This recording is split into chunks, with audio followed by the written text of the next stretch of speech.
Made your point. You have made your point. Now, Asauddin Owaisi, please.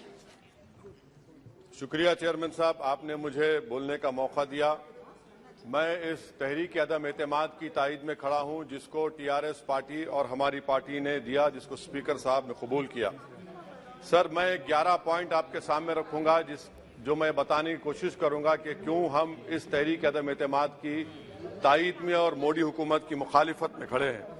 Sir, हालिया दिनों में हमारे मुल्क में ट्रेन में एक वर्दीपोश दहशतगर्द ने अपने सीनियर मीना साहब का कत्ल करने के बाद ट्रेन के कंपार्टमेंट में जाकर नाम पूछकर, चेहरे पर दाढ़ी देखकर, कपड़े देखकर उनको कत्ल कर दिया और उसके बाद उसने कहा कि इस देश में रहना है तो मोदी को वोट देना पड़ेगा।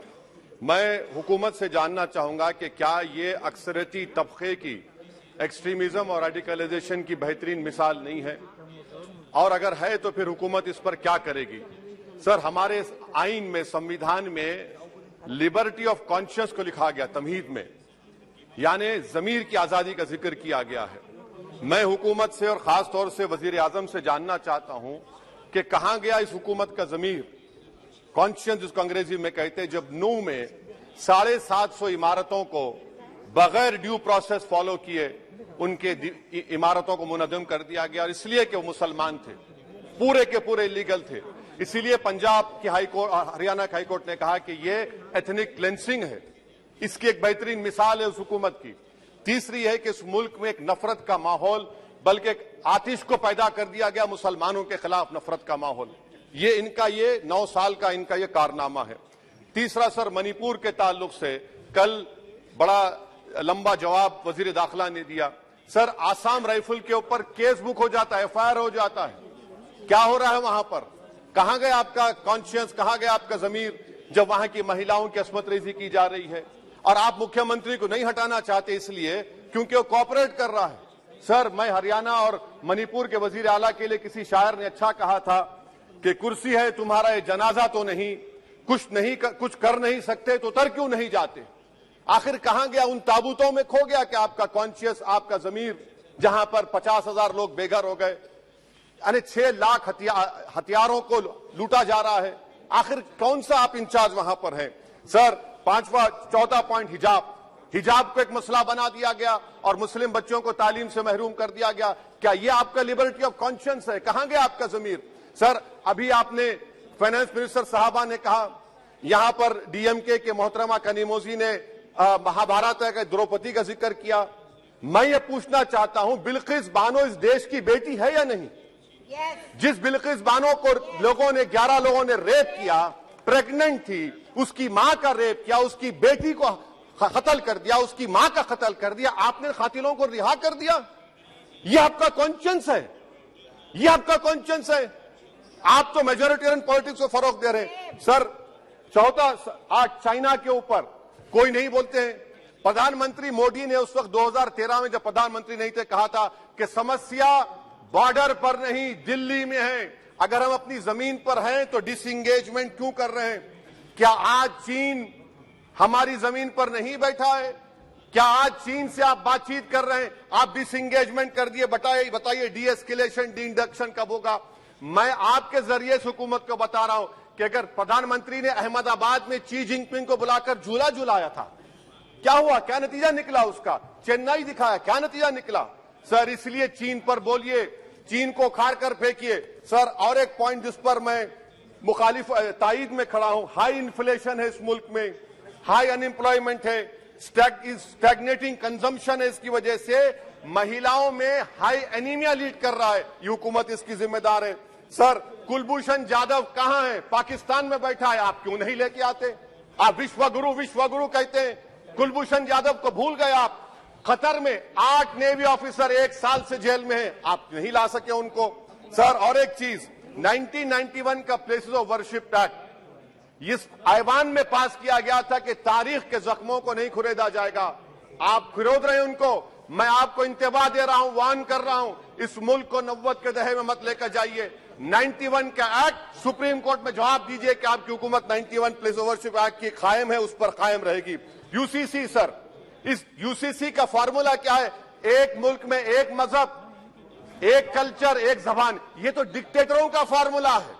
भारत एक गुलदस्ता है, भारत एक मोजाइक है। यहाँ पर बेशुमार जबानें, बेशुमार मज़ाहिब बोले जाते हैं और हिंदू अनडिवाइडेड फैमिली में sir I am concluding 8 crore 75 Hindu खानदानों को 3,800 करोड़ डिडक्शन मिला। इसके बारे में आप क्या कहेंगे सर? और मैं कंक्लूड करने से पहले आपको बताना चाह रहा हूं कि माइनॉरिटी वेलफेयर का बजट 40% कम कर दिया गया।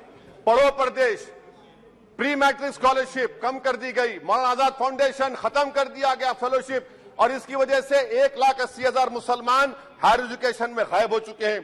सर, मैं इख्तिताम में कह रहा हूं कि पसमानदा मुसलमान से प्रधानमंत्री को बड़ी मोहब्बत है। ये कौन सी आपकी मोहब्बत है पसमानदा, जो आपका एक मुसलमान मिनिस्टर नहीं है वहां पर? इखलाक से लेकर, पीलू खान से लेकर, अफान अंसारी से लेकर लुकमान अंसारी, मॉब लिंचिंग पूरे पसमानदा मुसलमान की होती है। पावर लूम बंद है अंसारियों के, कुरैश बरादरी का कारोबार बंद किया जाता है। स्पीकर सर, मैं कंक्लूजन में अभी कल हमारे होम मिनिस्टर ने कहा था क्विट इंडिया। अगर इनको मालूम हो जाए कि क्विट इंडिया का नारा एक मुसलमान ने दिया था तो वो भी नहीं बोलेंगे, वो नहीं मालूम था उनको। उसका मैं कंक्लूड कर रहा हूं, उसका नाम यूसुफ मेहर अली था सर। यूसुफ मेहर अली ने क्विट इंडिया का नारा बनाया, जिसको महात्मा गांधी ने सारे देश में एक पैगाम किया। मैं कंक्लूड कर रहा हूं सर, इस देश में अगर आज क्विट इंडिया करना है तो कहना पड़ेगा चाइना क्विट इंडिया। जो गौ रक्षक है, जिसका नाम मोनू है, वो आपके लिए मोनू डार्लिंग बन गया है, उसको कहिए क्विट इंडिया। सर, जो लोग तुष्टीकरण की राजनीति आप कर रहे हैं, आप हिंदू अक्सरियती लोगों में हथियार बांट रहे हैं, ये आप देश के लिए खतरा पैदा कर रहे हैं। कंक्लूडिंग, इसीलिए हम आपसे अपील कर रहे हैं कि हुकूमत से कह रहे हैं कि आप जो सियासत कर रहे हैं इससे नुकसान देश को होगा।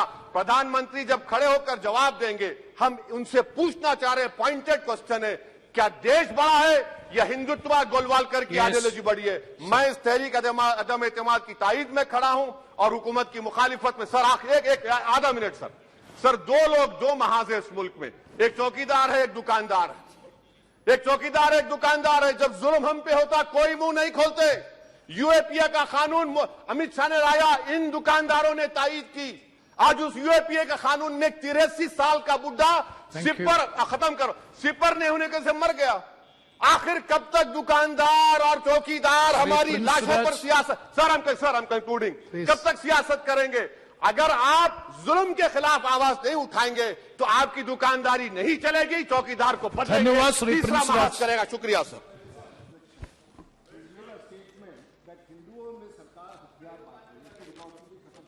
श्रीमती बादल जी। शुक्रिया सर। सबसे पहले तो मैं इस चीज का दुख प्रकट करना चाहती हूं कि इस सेशन को चलाने के लिए एक नो कॉन्फिडेंस मोशन की आने की जरूरत हुई। पार्लियामेंट्री डेमोक्रेसी का ये हाल हो गया है कि इस सदन में कोई चर्चा ही नहीं होती। अब नो कॉन्फिडेंस जैसी मोशंस को लाके मणिपुर की चर्चा करके आज हाउस काम कर रहा है, और यही कारण है कि 16वीं लोकसभा के इस सरकार के पिछले 9 सालों में 16वीं लोकसभा में सबसे कम सिटिंग्स हुई थी, और ये वाली तो 1957 के बाद मुझे लगता है सबसे कम होगी। तो इसका बड़ी दुख की बात है सर।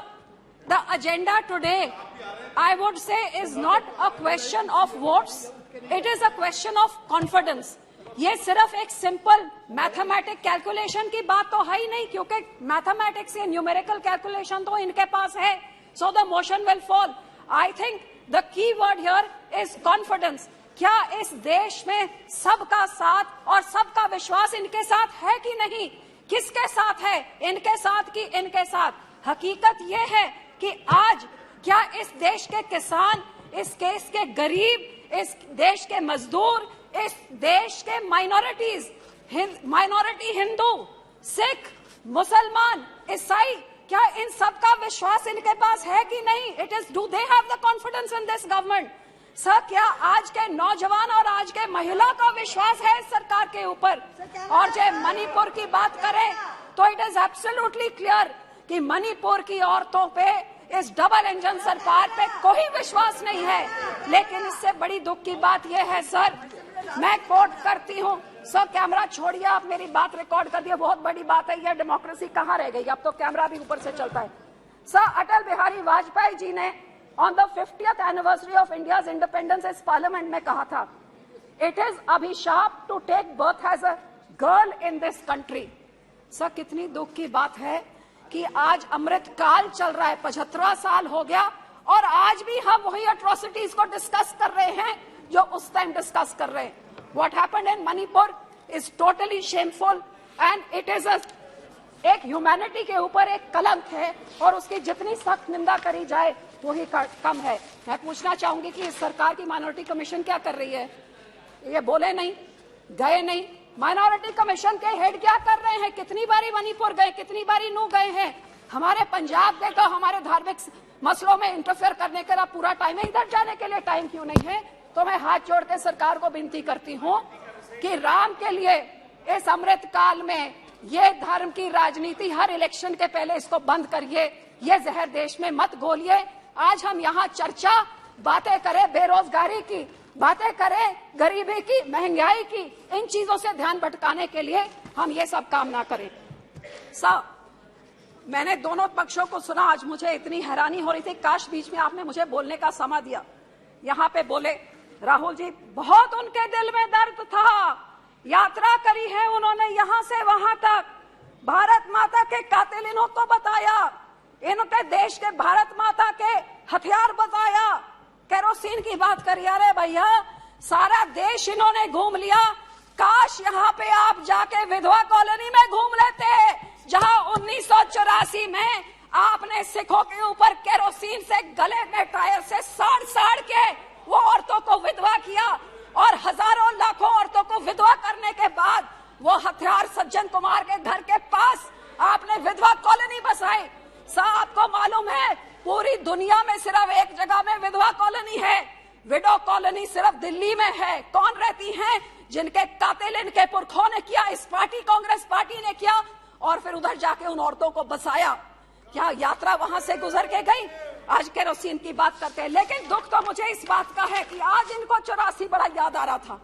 यहाँ के बोलने वाले भी जब इनको कटाक्ष करना होता है तभी 84 याद आता है।